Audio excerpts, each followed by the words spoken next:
Welcome, everybody. My name is Mina Jane, and I am the director of the Ashland Public Library. I'm super thrilled to be here with Quentin Prideaux, who is going to be talking about climate change and how it affects New England. And I know that it's very close to many of our hearts, so we're so glad that you're all here to hear what he has to say and ask some questions about how it affects us. So before we get started and I introduce Quentin, I would like to just say a couple of things. One is I'd like to thank the Friends of the Ashland Library who support all of our programming. I would also like to thank Quentin for letting us share this program with other libraries, because you probably know this, when libraries come together and work together, we can make magic. So I would like to thank the patrons that are here from Belmont, Canton, Danvers, Dedham, Dracut, Needham, Newton, Norwood, Shrewsbury, Sterling, Stowe, Tewksbury, and West Newbury. So let us know where you're from in the chat, because that is an amazing number of libraries who were committed to doing this program with us. So thank you so much. I do want to say that you can use the chat for any kind of chatter or comments or tech issues. I'll be paying attention to that. Please use the Q&A for questions for Quentin, which we will be taking at the end of his presentation. So I am going to just do a very quick introduction of Quentin, because I know you want to hear from him and not me. So Quentin Prideaux has been talking about climate change for a long time. He has a really interesting story about Al Gore. I'm sure he'll talk about it a little bit.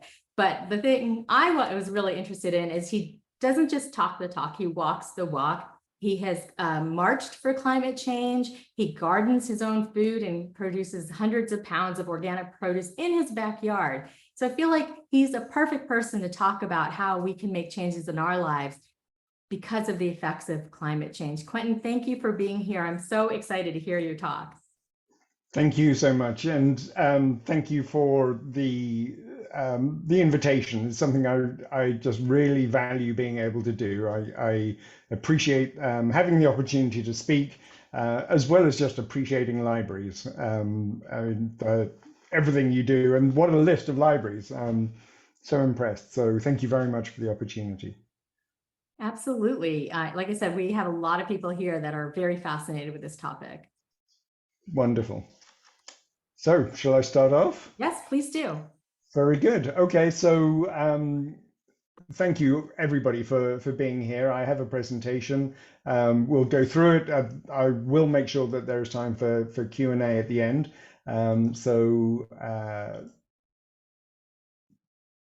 Do think of your questions, and I look forward to hearing them when we get there. So let me start off with a little bit about who I am.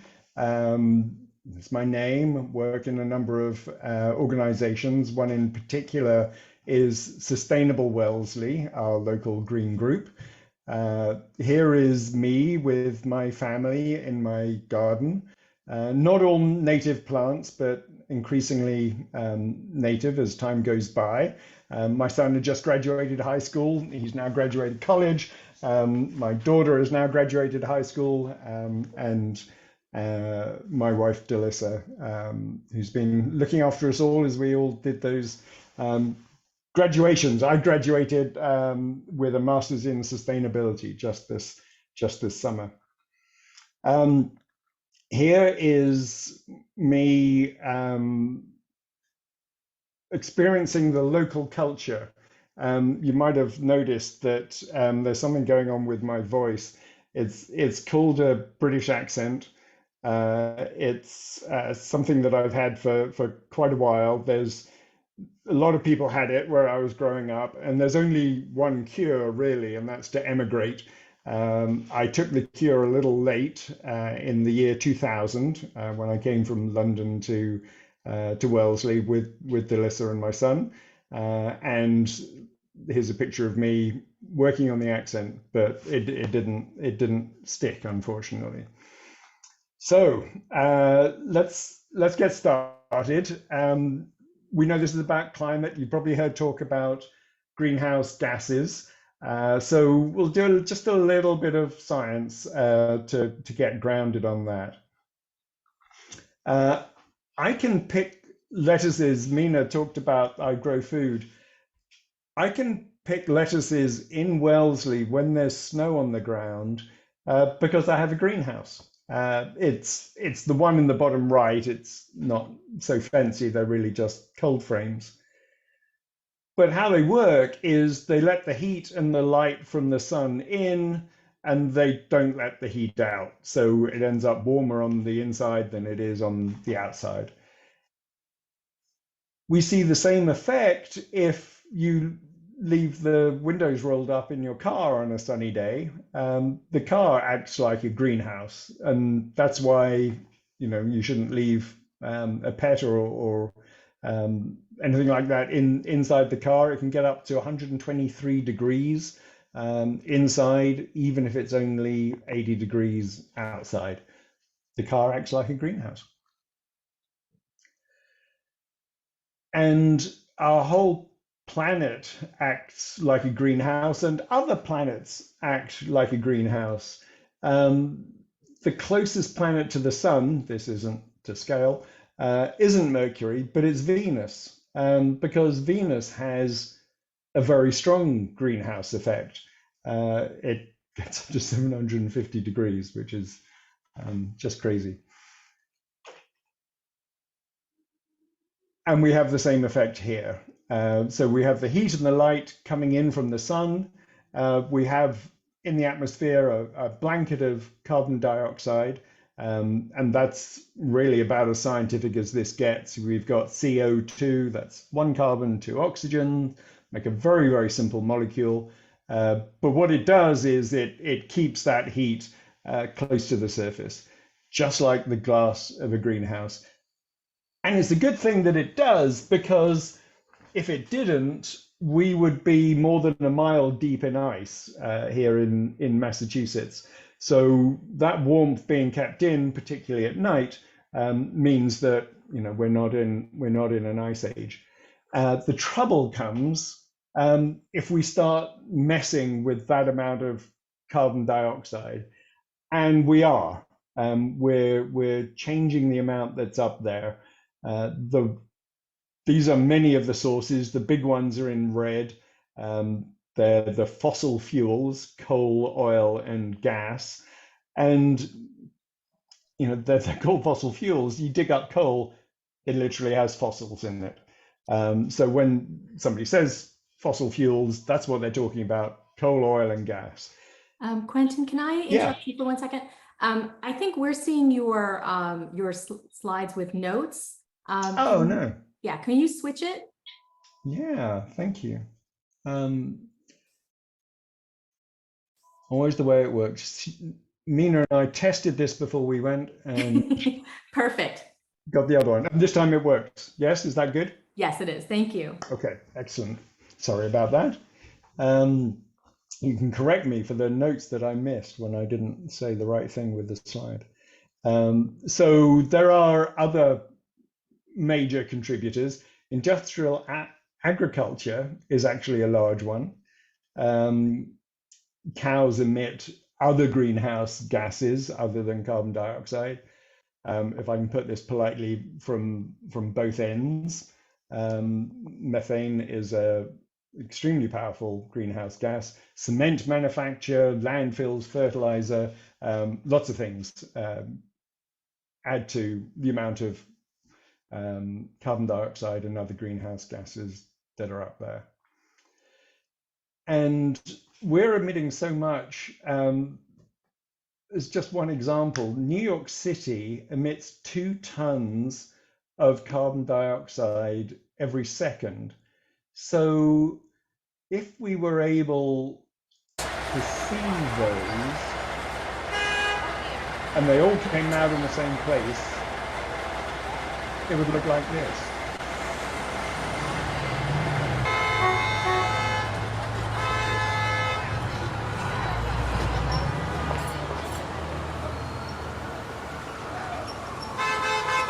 So each balloon is 1 ton of carbon dioxide. And this is 1 minute of New York City's carbon dioxide pollution.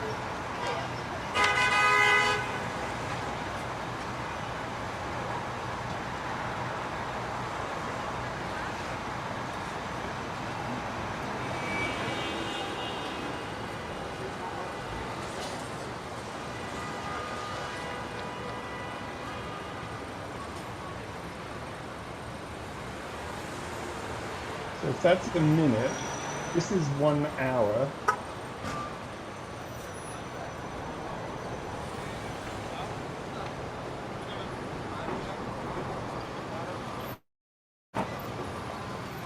One day.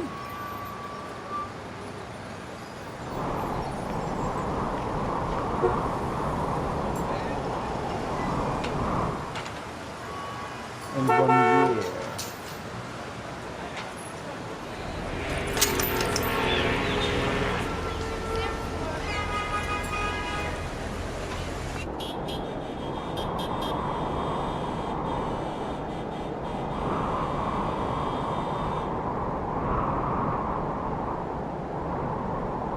So it can be difficult to imagine, atmosphere seems pretty big, can we really be affecting it? That's one city, 1 year. And carbon dioxide, we measure in parts per million. You don't need much of it to make a difference. So yes, we absolutely can make a difference. And what we get is what you would expect because of the greenhouse effect. We get global warming. And what we're trapping already creates as much heat as 4 A bombs going off every second. So the amount of heat that we're trapping is that big.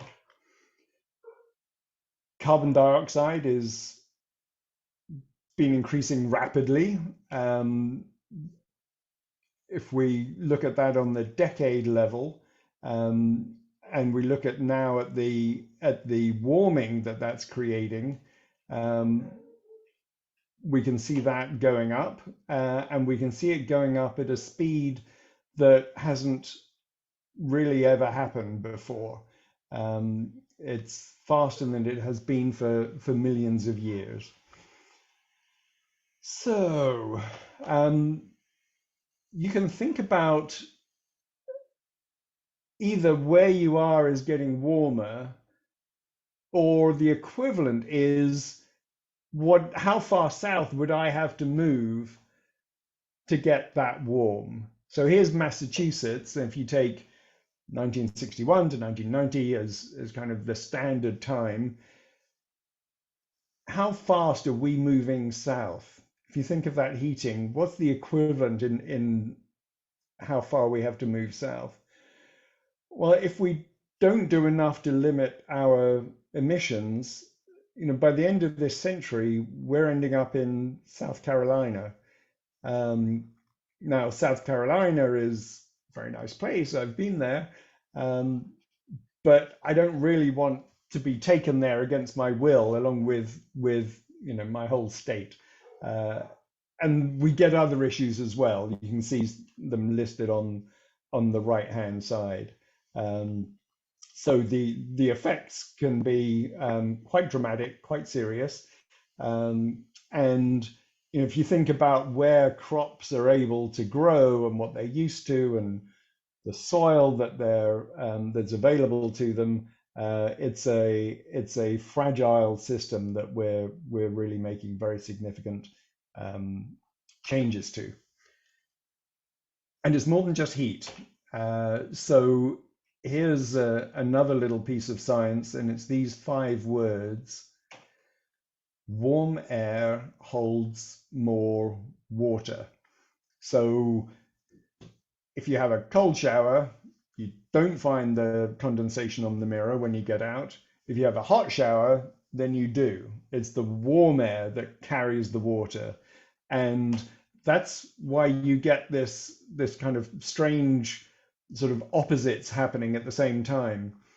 Where the air is taking up water, it takes up more because it can. So you get drought. And then when it comes down, there's more coming down because more went up, and you get floods. In addition, you get changes to the way that weather moves around, and hurricanes. And here's what the Boston Greenway would look like if Hurricane Sandy had taken a very slightly different course and had been sort of 45 minutes later. So again, these levels of effects are something that we really don't want to experience too much.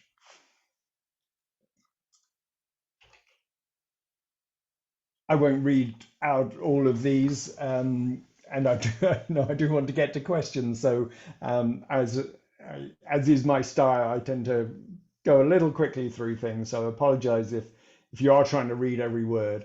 But let's pull out a couple of key points from this. Those tree-hugging liberals in the Pentagon have understood. That was a joke, by the way. When I'm in an audience, I can tell if people are laughing or not. So hopefully that was understood. Have known for a number of years that climate change is a threat multiplier, was the statement in 2007. We get a little bit closer to today, and they're saying climate change is having an impact on national security. It's already there. It's already with us, and recognized by the military. It's something that we've understood for a long time. The greenhouse effect was first discovered back in around 1800. We've known about carbon dioxide a little bit after that. And then this guy, I'm afraid he looked a little bit serious, so I gave him a hat. Samantha worked out what would happen if we burned all of the coal that we have. And he did that in 1902. So he did the calculation then. It's actually not a very hard calculation, and he basically got it right. So we've done a lot of filling in the detail since then. But like I said, the basic greenhouse gas concept and how it works has been around with us for quite a while. Every National Academy of Science in the entire world understands this. So it's widely understood, widely recognized. And why we haven't necessarily done enough about it yet is a story worth telling. And it's not a particularly happy one, but there are numbers of people who have denied. There are still a few still denying. And here's why I think, one of the reasons why I think that happens. A reassuring lie is much more pleasant to deal with than an inconvenient truth. And we've had a lot of help in believing the lie. There has been a lot of money spent by the fossil fuel companies, the coal, oil, and gas companies, to make the American public, less educated, less aware, and less insightful about what's happening with climate. And you might think that wouldn't really be possible, but we've actually seen something very similar in the past. If you think back 50, 60 years, there was an industry that lied to their customers so that they could continue to harm, actually kill their own customers. And that was the tobacco companies who engaged with ads like this. They had doctors smoking cigarettes. Here we've got Chesterfield is best for you, the scientific evidence. And really they knew from the beginning, or very near the beginning, that none of this was true. Here's the 5 CEOs of the what was then the largest tobacco companies, going to Congress to basically carry on telling those stories. When we look at coal, oil, and gas, here's what ExxonMobil was saying in 1980, unanimous agreement, it's going to be catastrophic. We need major reductions in fossil fuels. This was sent to all of management. The potential impact of human emissions is well established and cannot be denied. And then that was 1995. But we know that, throughout all of that time, they then did go on and deny it. And here's one that really bothers me. This statement from the then CEO of ExxonMobil. We've spent our entire existence adapting, so we will adapt to this.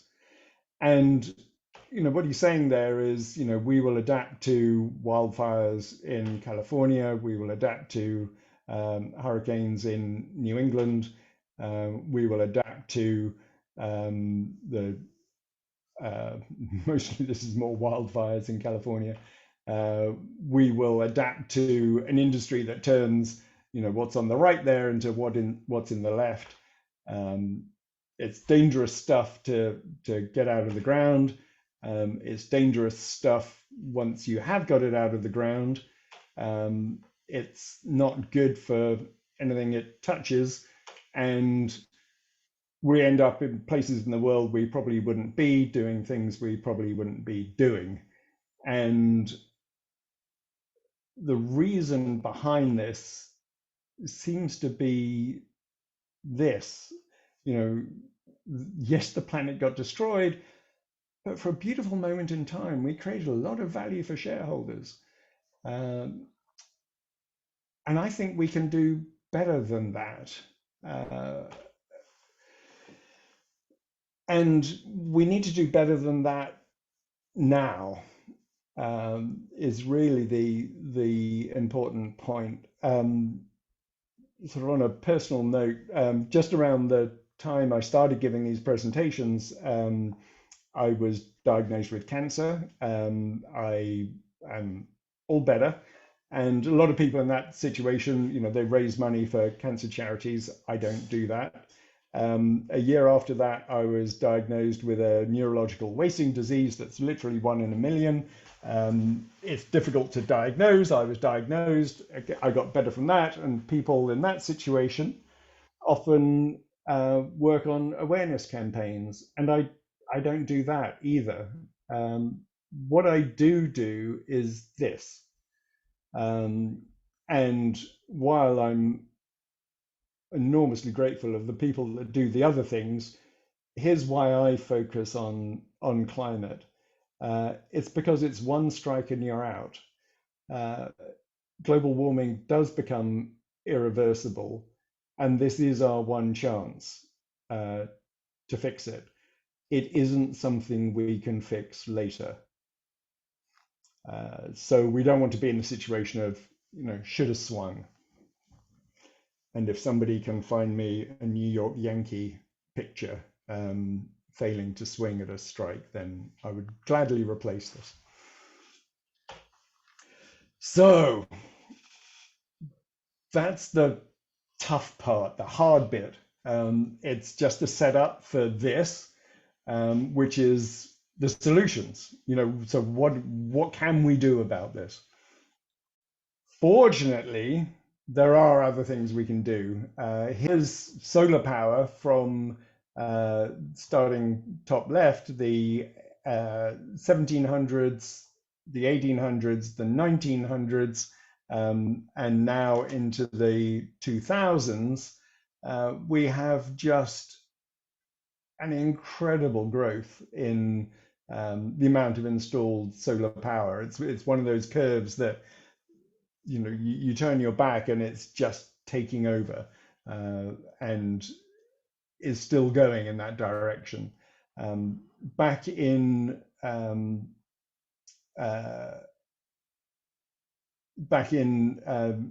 around 2000, we were predicting that China would have as much solar power in the whole country as we have in this one solar power plant in the Mojave Desert. So the whole of Chinese solar power in 2020 was supposed to be equivalent to this single solar plant, and it's gone way beyond that. So solar is good news. Wind is going in a similar direction. There's more hardware involved. more big engineering, so it can be a little slower, but the power it delivers is even more impressive. So here's a little bit about Massachusetts.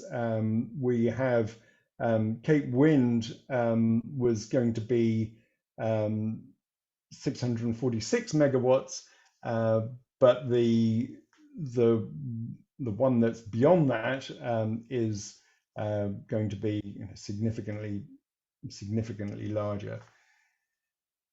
I'm just looking at slides and seeing which ones are going to be the most helpful.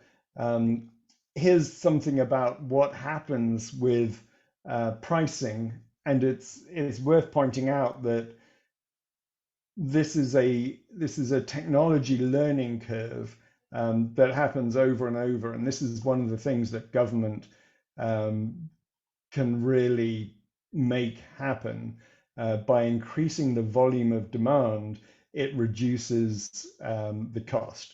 So by doubling in solar, if you double the amount that's produced in a year, then the cost comes down by 20%.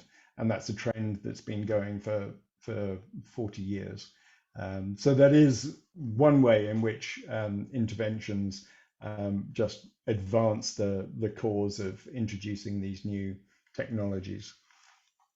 I'm going to just move past a couple of sort of detailed slides.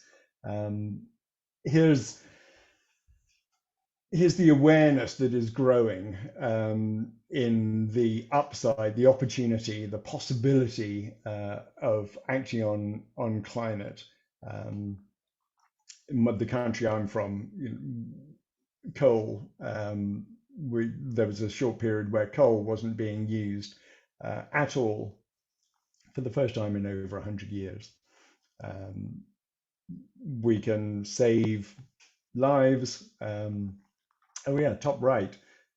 Solar is overtaking gas and even wind as the biggest source of new power. So the power that's being installed is largely renewables. And this is what I think it all adds up to. It's adapting to this. It's, yes, the planet was saved, and that's how we created a lot of value for shareholders. We don't have to stick with the old industries and the old ways of doing things. So if the science and the bad news was the preamble to the what are the solutions is the preamble to the real point of this whole presentation, which is what we can do. So what can we do coming away from this to make a difference? It's fine understanding what's going on and what's out there. What's the opportunity? One thing that is happening that's in the news, so I put a slide together on it, and again, you don't have to read all of this, but just recently the Inflation Reduction Act, the message is sort of in the chart, which is, if we were on the old path, that was the blue line, the Inflation Reduction Act puts us on the beige, I guess, the brown line of reducing emissions. I'll point out that the bottom of the chart isn't zero. It's still it's only halfway down from the top of the chart. So there's still a long way to go.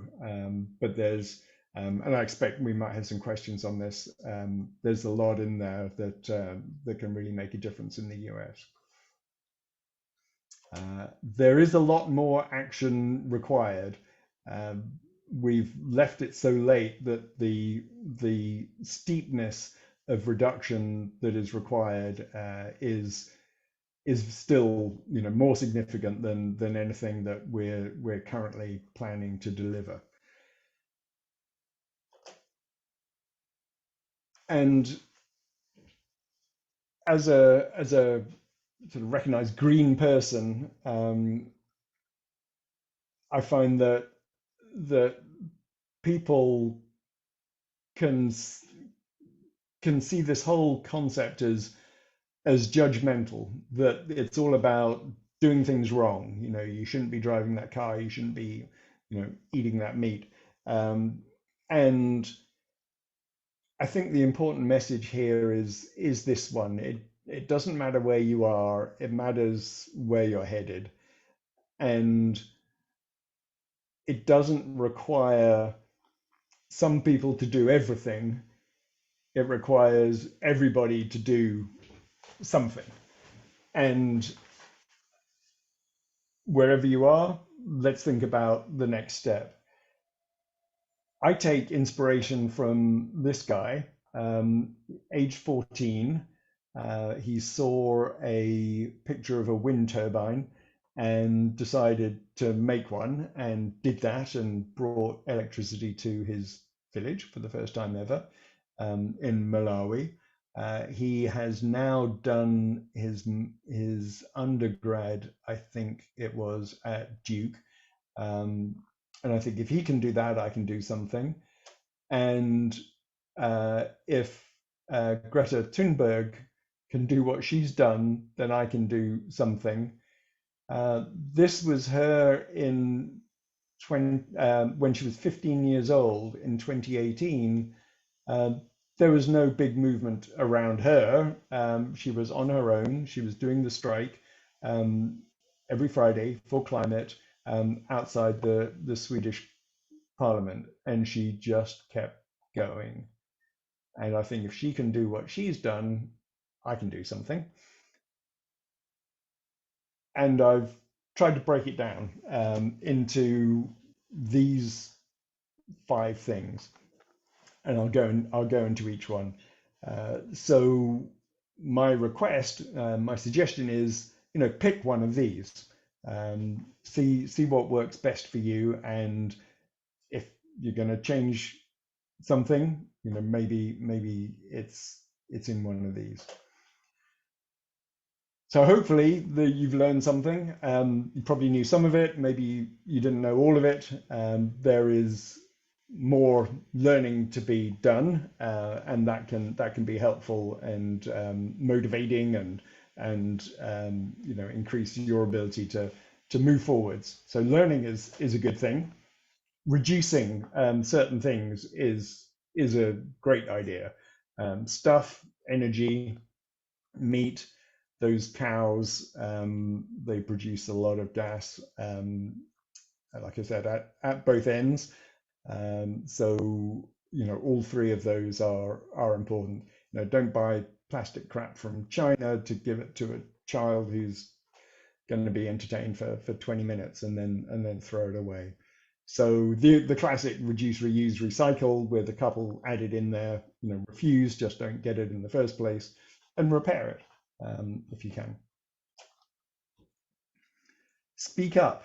The good news here is, in the US, as well as the rest of the world, but in the US, you know, a very solid majority understand that climate is an issue and want to do something about it. You know, it's in the 60 to 70%.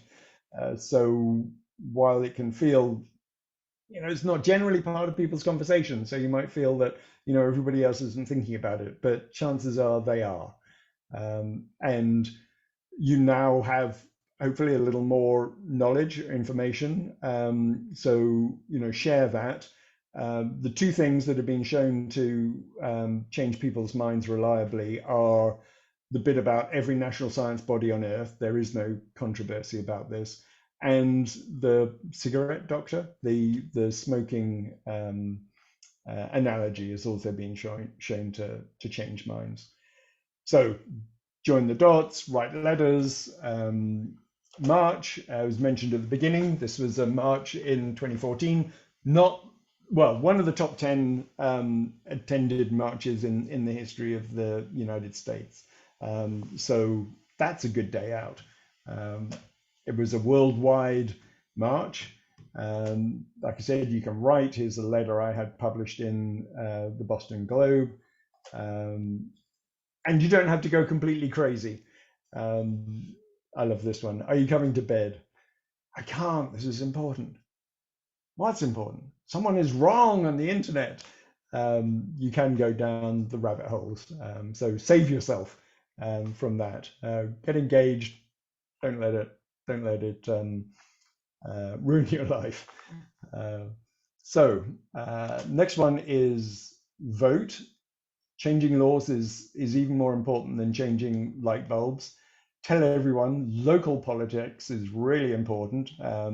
Ashland has had a net zero pledge for I think 2 or 3 years now, which is great. And many of those other towns are doing things that were mentioned, but not all of them. Changing politicians is more important than changing laws.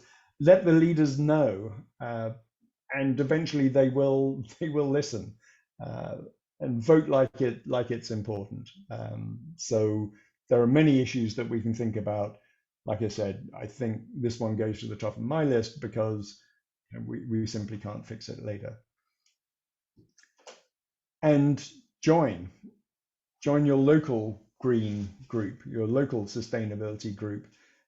Here's a few others that I recommend. The Citizens Climate Lobby, which it's a whole area we didn't get into, but their approach to tax and carbon. This is often thought as a liberal cause. The science, obviously, carbon dioxide molecules don't have political agenda, and the solutions definitely don't have to come from one side or the other. So there's just to counteract the impression, there's a conservative climate group. 350.org is the activist group that arranged that march. So if that's your thing, that's where to get that. And I'm going to leave you with this. This is the closing thought, and that is: the world does not care what you intend. The world only moves for you when you act. So that's my request, that somewhere in there you find the motivation for doing something and the thing to do, and if not, that you keep looking until you find it. And again, I thank you very much for the opportunity to talk. I expect there will be some questions, and I look forward to hearing those and seeing if we can take the conversation forward a little further. Thank you. Thank you, Quentin. That was amazing. So much information. We do have some questions in the Q&A, but I have a few that I'm going to start with. One is the Yardopult. The immediate thought that I had was, this is what we were doing with trash, sending it to China, recycling, right? But the problem is that this is a global issue. So how can we, manage our own issues in our own space?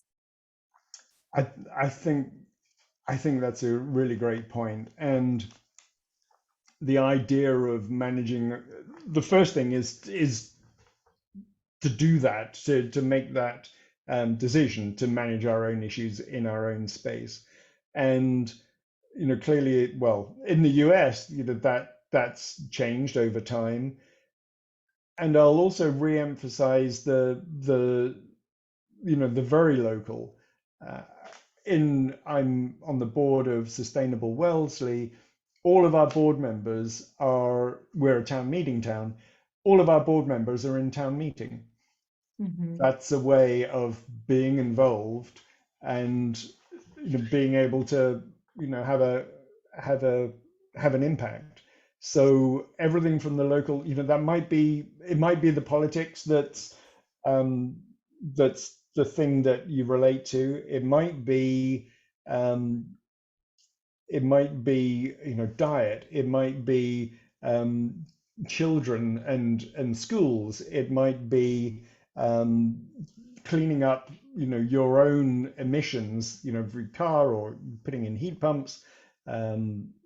So I guess a couple of things there. You can choose your scale. Local is good, and do the things that give you energy. Do the things that you're going to be able to keep doing, and then you're more likely to do them and keep going on it. This might be a good time to bring up that quote by the Incredible Hulk. Yes. So now I'm going to forget his name again already. Mark Ruffalo. Mark Ruffalo. Ruffalo. Sorry, I probably. I don't know how to say it actually. There we go. We know who we're talking about. Yes. Is a climate activist, and his quote that I like is, "If you're depressed, you're not doing enough."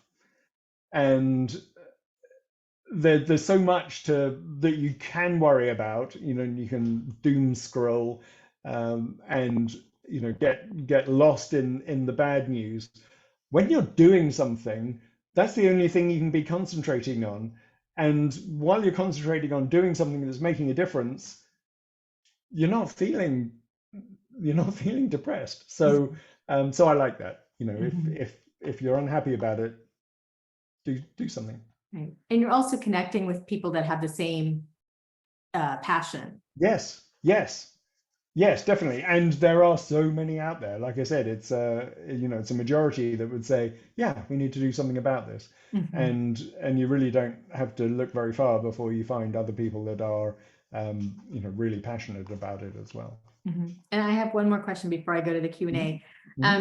You had talked about solar, wind, those kind of energies, but are there other technologies on the horizon like hydrogen or this clean use of nuclear that we should be looking into?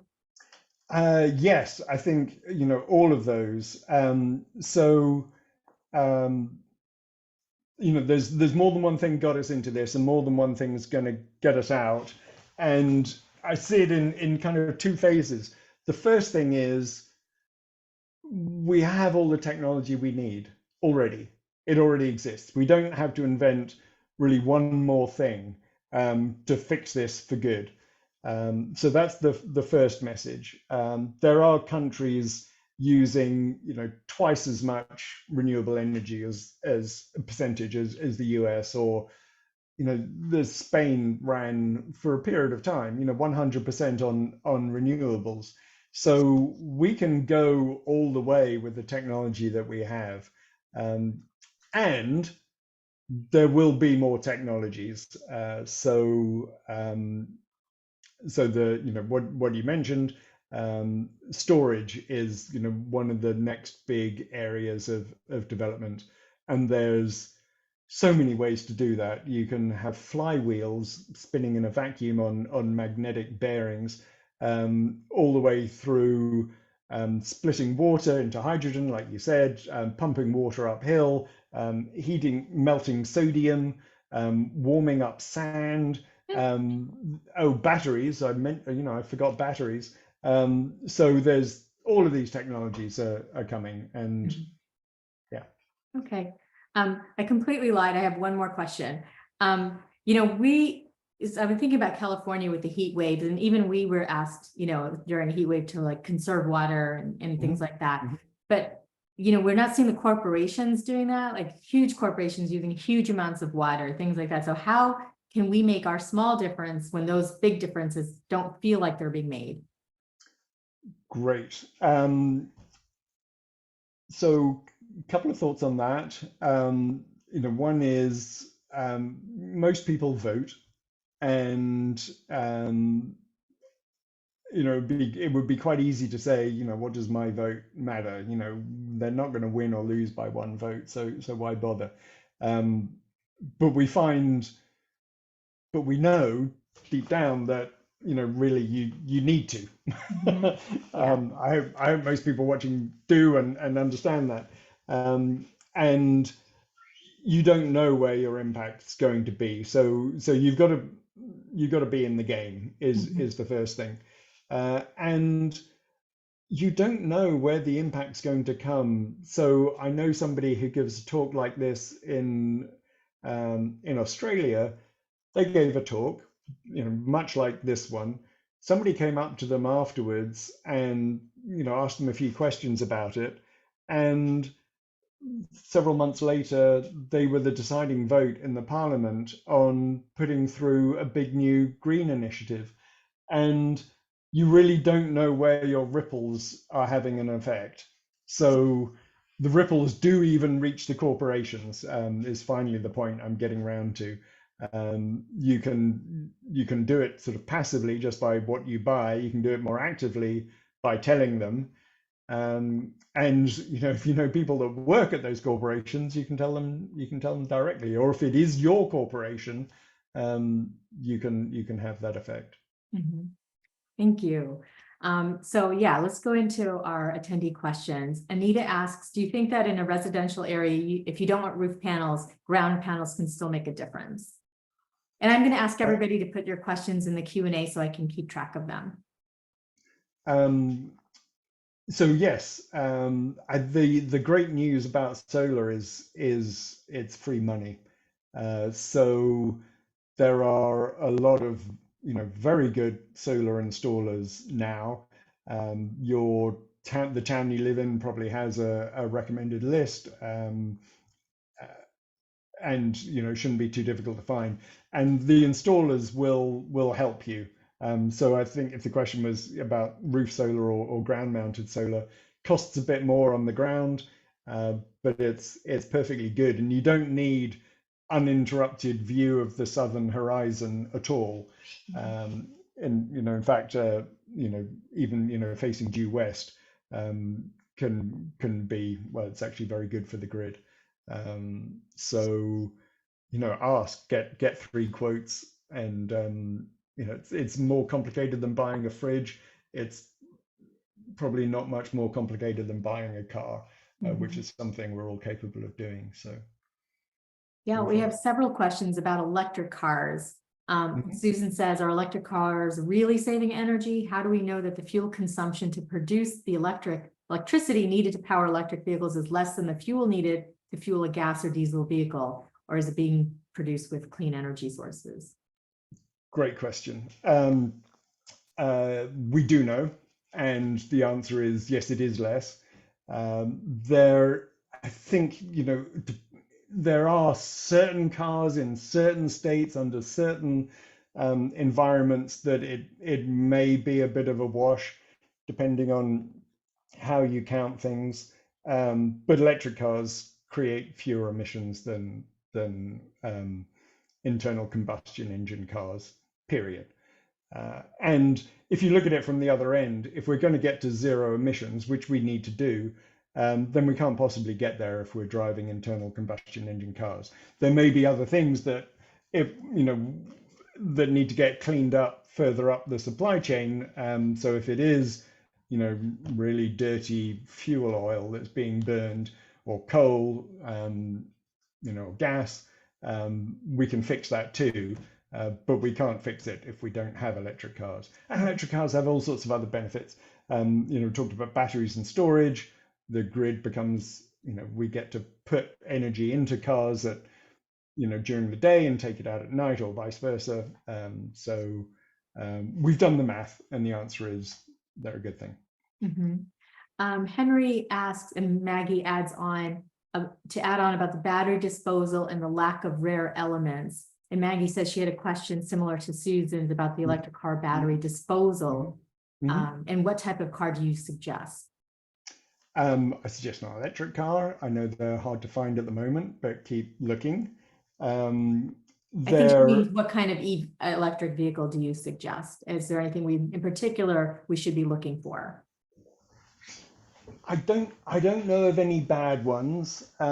Sustainable Wellesley, we've either put on or been involved in a number of electric car shows. We've got all of the different models together and let people test drive them. So I would recommend that is get a test drive in one. The secret that nobody seems to talk about with electric cars is the performance is amazing. I have a Tesla now, and it's the fastest car I've ever owned, and people only want to talk about the fuel, the lack of emissions. So there are other upsides, and yes, like I said, I don't think I know of a bad one that's out there. And as far as the elements go, the lithium is very valuable, so recycling them just makes business sense. So you know, you know, I see them getting recycled, and a little while ago, you might remember that we were all on nickel metal hydride batteries. Well, probably 15 plus years ago. You know, then the lithium came along. We've got sulfur batteries, we've got zinc air batteries, we've got all sorts of other technologies coming just in batteries. So just because we haven't fixed all of it yet doesn't mean that we can't. Mhm. And what about battery disposal? And I don't understand this part of the question because I'm not, knowledgeable here, but lack of rare elements. What does that mean? I think that might be a reference to lithium. And again, you know, if they're rare and valuable, then they're worth recycling. Mhm. So if you take your EV in, you know, and they regularly go over 200,000, 300,000 miles, but um, well, maybe the battery doesn't. Maybe the battery's gone at 150 or 200,000 miles. Um, it's if it has valuable elements in it, then you know there are companies that do that recycling. So there is noise about we won't have enough, and really I have two responses, and one is we recycle them, and it's not only the current battery technology that we're going to have in 10 Mhm. years. Um, what can we do about bottled water? Linda asks, because there's places like Jackson, Mississippi that didn't have water for a week. So it seems like we have to keep this thing. It's it's a tricky one. I think a plastic bottle of water uses, I might get this wrong, but like you could fill it up with gasoline twice and burn it, and that's the emissions that are coming out of using a bottle of water. And I don't know how to fix. It's like I know how to fix everything else, and that's the one thing I don't know. That wouldn't be quite fair. It's a really good question. It's a tricky one. Mhm. Um, there are paper alternatives, but I think it's a avoid them you know unless you absolutely can't, and watch this space. Mhm. Gail asked a question. I'm not quite sure if I missed this in your presentation about something about poison ivy being so bad. Why is poison? Yeah, yeah, that was very attentive on the slide about Massachusetts moving south. It was mentioned that poison ivy grows more. Well, poison ivy was mentioned. Poison ivy grows more and produces more poison, I think it is, the warmer it is. So it's just one of those things. Mosquitoes get worse, poison ivy gets worse. Um, plus all of those other bad things. That's just how it works. Okay. Henry says, would control burns in the West be better than the fires they now have? I don't know. I don't know anything about forestry management. I read that it probably would. I do know that there are certainly situations in which we've protected the understory, so much that when it does go up, it's much worse. But this was something that we were aware of 20 plus years ago, so I know it's shifted since then. Mhm. What the situation is in California, not qualified. Mm. There's also, I had read someplace about the immense heat that's happening in the West is Hmm. just, it's a whole Hmm. combination thing. It's not just one thing. Hmm. Susan asked, she said she read an article that electric cars are heavier and there are more fatalities because of that. Have you heard this? Um, sorry, I was reading a comment that came up, and Mexico fatalities. Could you say it again? Oh, Just missed it. that electric cars are heavier and there are more fatalities because of that. Oh, um, I hadn't heard that. Um, I mean, it hasn't stopped people driving SUVs, which I know are more dangerous than to pedestrians than the smaller cars. And I know the drivers of SUVs say, yeah, but it's safer for me. So I don't really know on that. I do know that as there's a lot of technology in cars, period, and particularly in electric cars, and I see traffic fatalities they've been on a downward trend for decades, but coming down even faster than they have been, because the car simply won't let you drive into something anymore. It's almost 8. We have a few more questions, if you don't mind hanging out for maybe 10 or 15 more minutes. Not at all. You have to shut me up. So That the sign of a great presenter. Okay. So Andrea asks, are heat pumps really better than gas heating and electric AC systems? Yes.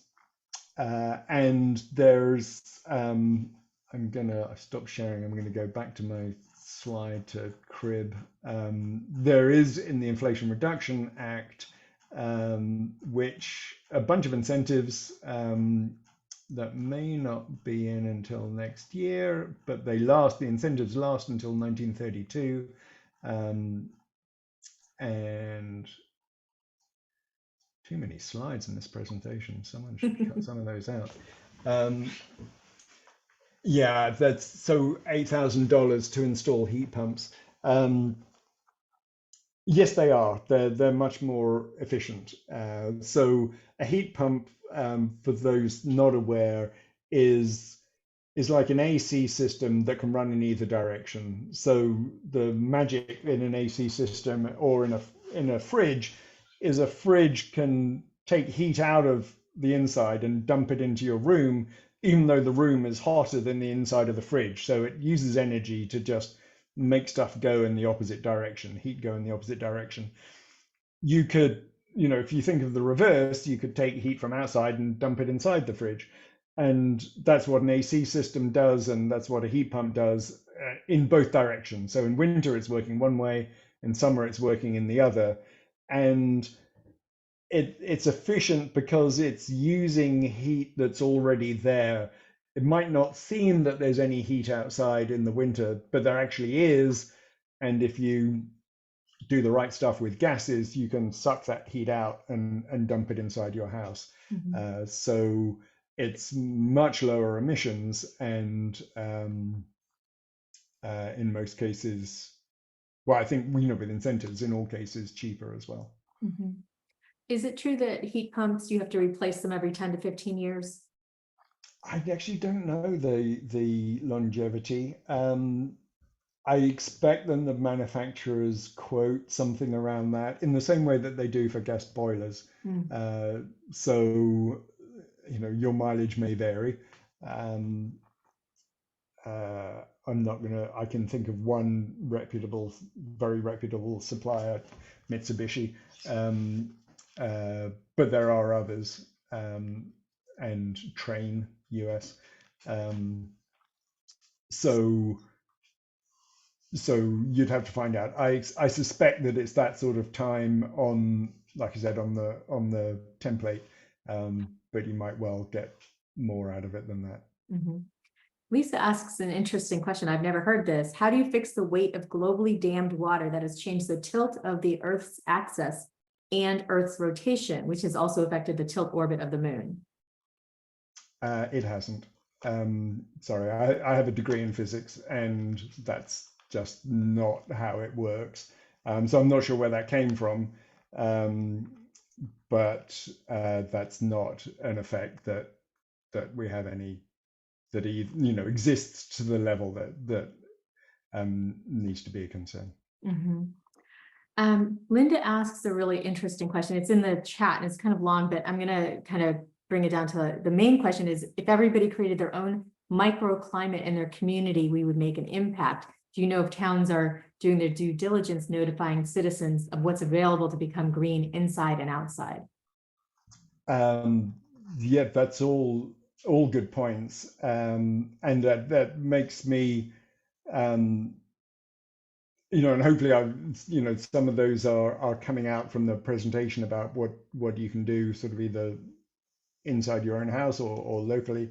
But it does make me think of one other thing, which is planting trees is a really good thing in that it reduces local temperature.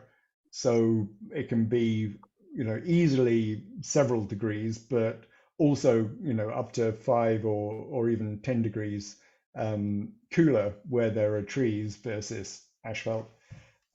So that is mitigating for the people that live there, and the trees transpire, so they give off moisture, which makes the effect even wider, and then of course they're absorbing CO2. So that's a local environmental effect that has all sorts of benefits.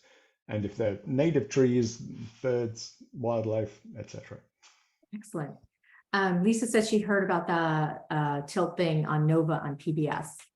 Okay. Henry asks, if people buy EV at a steady rate and commercial vehicles switch, is the electric power generation ready for the extra demand?